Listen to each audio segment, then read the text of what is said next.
মানে সন্তানের বয়স 8-9 বছর পর্যন্ত, ক্লাস 8-9 পর্যন্ত বলেছে যে আপনি একদম নিজের কাছে রেখে তারপরে ছাড়া উচিত।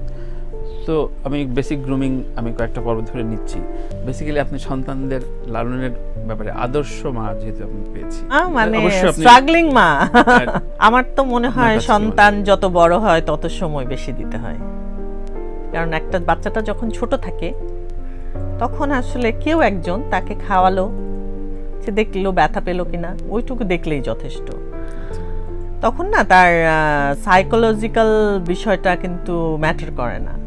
বাট বাচ্চা যত বড় হয় তখন তার বেসিক নিডস, খাওয়া, কাপড়, এগুলার বাইরে তার যে মানসিক যে ব্যাপারটা, সেটার জন্য তার পাশে থাকা অনেক বেশি জরুরি আমার মনে হয়। কারণ আমি এখন একটা টিনেজ ছেলের মা, তো আমার কাছে আমি এটা ফিল করি যে আমার বাচ্চার মানসিকতাটা কীরকম আছে, বা ও কি ভাবছে, ও কি সিচুয়েশনের মধ্য দিয়ে যাচ্ছে, এইটা আমার কাছে কার কাছে বেশি শেয়ার করে, বাবার কাছে না আপনার কাছে?